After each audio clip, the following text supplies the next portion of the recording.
What we invest is actually our savings. And if we can just increase the savings, even if the income stays the same, then we can get richer much faster. In India, it's a pretty big challenge, to even convince your own family that you're not going to do a regular job or a regular business. You're going to do something very different where it may or may not earn you active income. Well, he's earning through interest income more than what I am earning through my active income the entire year. I mean, he's not doing anything and he's still earning. Welcome everyone. This is Mariusz Konieczny.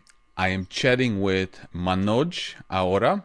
He's an author, he's an investor, financially independent individual. So we're going to have a good time. Thank you, Manoj, for joining me. Thank you for, inviting me to this wonderful show of yours. I saw a few videos of your amazing work you're doing. Yeah, thank you. So let's start with your story. You wrote like 7 books on financial freedom, financial education. You teach people how to be independent. Tell us your story. Okay, so I never thought in life that I'm going to write books. So I started off as being an electrical engineer and working few years, around 5 years, I worked in one of the Indian big companies in the electrical engineering stream. And after that, I moved to IT industry and I worked for around 13, 14 years further in IT industry. So total of 20 years of my working career. And it was like at the fag end of my working career, I was realizing that although I'm, climbing the corporate ladder, but it's all becoming very stressful and, very demanding. And that's where I was looking for choices in life. And, in India, it's slightly different the way you look at freedom than it is probably in the Western world. How is it different? Yeah, because it's quite okay to be financially free in US or other Western world and probably do something of your choice.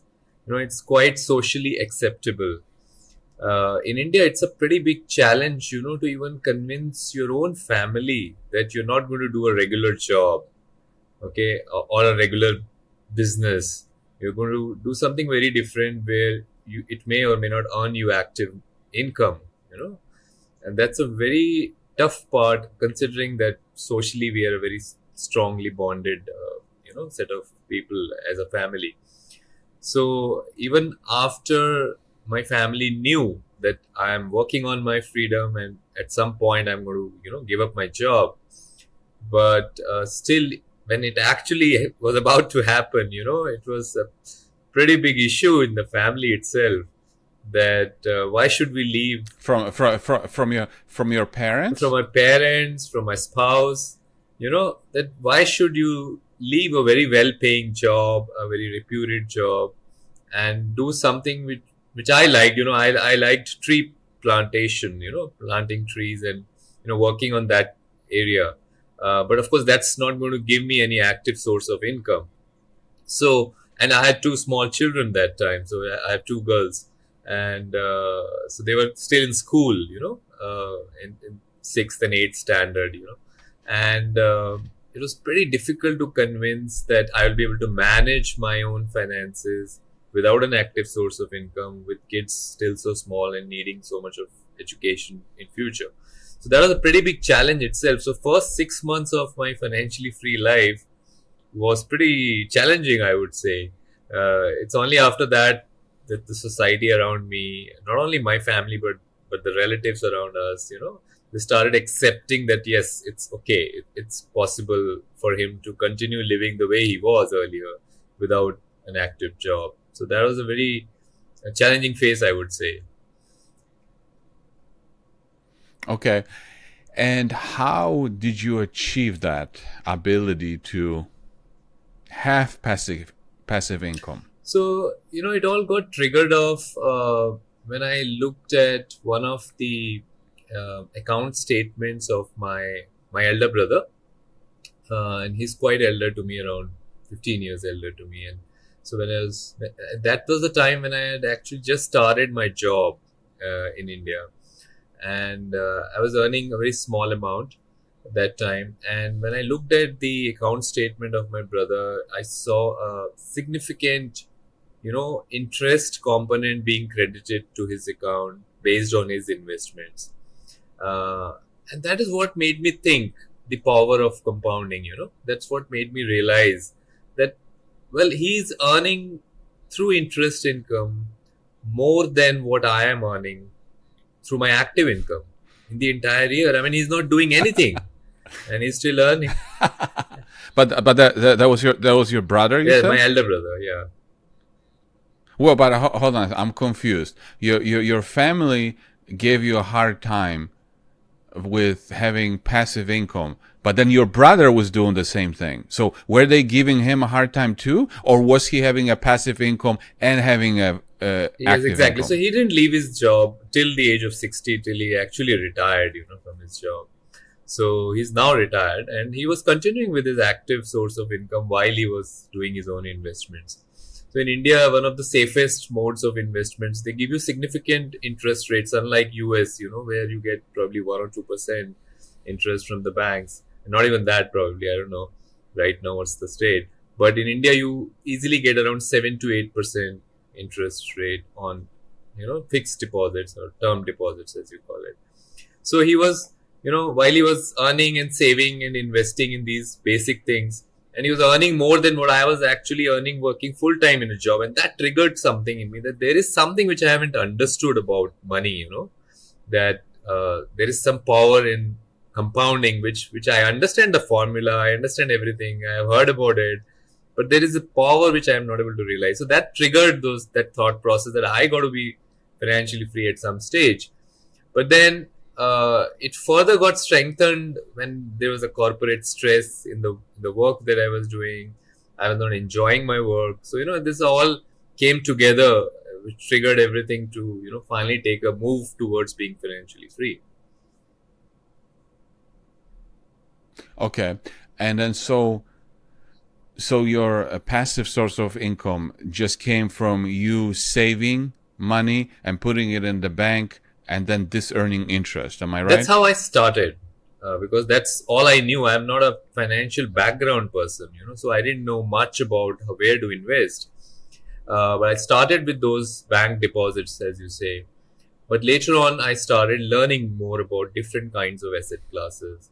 So I started slowly moving towards mutual funds and then bonds, and then equity market, direct stock investments. And I kept learning, and I did my own mistakes, of course, but I kept learning and kept getting better. My portfolio started moving from 100% into bank deposits towards splitting them into a defined strategy, wherein, let's say, today, if you ask me, around 50% of my portfolio is in equity investment, which is a combination of direct stocks plus mutual funds. And a part of it is also in gold, a part of it is in Bitcoin. So it's a combination of all these right now, but that wasn't the stage when I started. What about real estate? Uh, in India, I don't invest in real estate for passive income, because the markets in India is slightly different scenario than probably in US. Uh, the rental yield in India is very very low, compared to US. So here whatever you invest, the rental yield is not more than 2% per annum, which is very low compared to other asset classes where you get much better returns in India. And considering that our inflation itself in India is like 7% or so, 2% is a loss-making investment to me. There are other challenges with real estate investments in India, uh, which includes there's also involvement of some illegal money and all that stuff. So I didn't actually get into real estate as an investment. Okay. So you said that part of your money is in direct stocks, mutual funds. So on the topic of direct stocks, what types of stocks do you like to invest in? So I am fond of three categories. One is healthcare sector. Okay, so I have invested in a couple of healthcare related companies in India. I invest in technology stocks, uh, and I invest in uh, little bit of investments I do in other sectors, which could be one or two stocks only. But basically, technology and healthcare. This is where I am very focused on. When you invest in those sectors, do you tend to invest in bigger, more established companies, let's say like Google, or do you tend to go for the smaller names? Well, I try to go for mid-sized companies. Um, so typically, the idea is that I get some stability and some growth also. So it's neither a very big name like in India, some of the big names. If you're asking banking sector like HDFC Bank and also, I won't go for those. I would go for mid-sized categories companies, and I'll do my value analysis and see if I can get a good deal in terms of the value being significantly lower than the cost. And those companies, are they companies that trade on the Indian stock exchange or in the United Yeah, States? most of them stay. The mid-sized companies that I invest in, most of them are in Indian stock exchange only. The bigger companies do trade both in India and in New York Stock Exchange. Okay. Let's talk about some of the books that you've written. You've written 7 books. So talk about some of them. Maybe you can feature some of them and tell us what they are about. So, in fact, as soon as I was done with my freedom journey and I got financially free, the first book that I launched was with the title as "From the Rat Race to Financial Freedom." So that's one of the bestseller books in India, which is basically my own journey on how I started. How this entire rat race in a corporate job triggered the idea of financial freedom, and how I started investing and how the portfolio changed over time and why did I make certain decisions. So the entire journey from the corporate rat race to financial freedom, that's documented in the first book. And the latest edition, Now, is that book in English yeah, or this book a is, all different my books language? are in English, and all of them are available in US also. Okay, and the latest edition of this first book also talks about my 10 years of life after freedom, because a lot of people want to reach financial freedom, but there is a different less set of challenges that you face once you actually reach freedom and quit your job. A lot of people, I feel, do not stay disciplined enough to keep themselves creatively, mentally occupied in something which is useful, and that's not healthy in the long run. So my 10 years of life post freedom is also documented in the book. That was my first one. And then I wrote a book on happiness, which is called as Happiness Unlimited, which is about, you got the money, you got freedom. Now happiness is a different ball game altogether. So you got to accept that and work on your own happiness. Then I wrote a book on dreams, third book, which is titled as Dream On. So what beyond freedom? I mean, what's life beyond that? So freedom is not the end goal. It's a means, I believe, to achieve bigger objectives in life, right? So you got rid of your money dependency. Now you got to do something big. So that's what I wrote in the third book. Then I wrote a book on when I was parallelly, learning a lot about stock investing and, experiencing a lot of stuff. So I wrote a book called as Autobiography of a Stock, which is one of the best sellers again in India. It's in a story format, a very interesting template where a stock is a person actually, and he's telling us how people are doing mistakes and how to, come out of them, and how to invest the right way by doing the right value analysis of companies. So that was the fourth one, and then I wrote a book on parenting, which is called as A Father's Diary. Uh, then I wrote a book, another on finance, which was 30 common financial mistakes. This is typically what people do while investing in personal finance, could be investments in stocks, mutual funds, whatever. Small mistakes, but which have a big impact. And the last one and the most recent one is the art of saving money. That's something which Indians, at least, they are losing the art of saving more from the same income. uh, because what you invest is not your income, and we typically work very hard to increase our income. What we invest is actually our savings, and if we can just increase the savings, even if the income stays the same, by controlling our expenses, by avoiding the hurt, by understanding certain spiraling patterns, then we can just save more and invest more and get richer much faster. So these are the 7 books. I hope I didn't overload you with all this content. You mentioned the parenting, Hmm. okay, and you said that you had.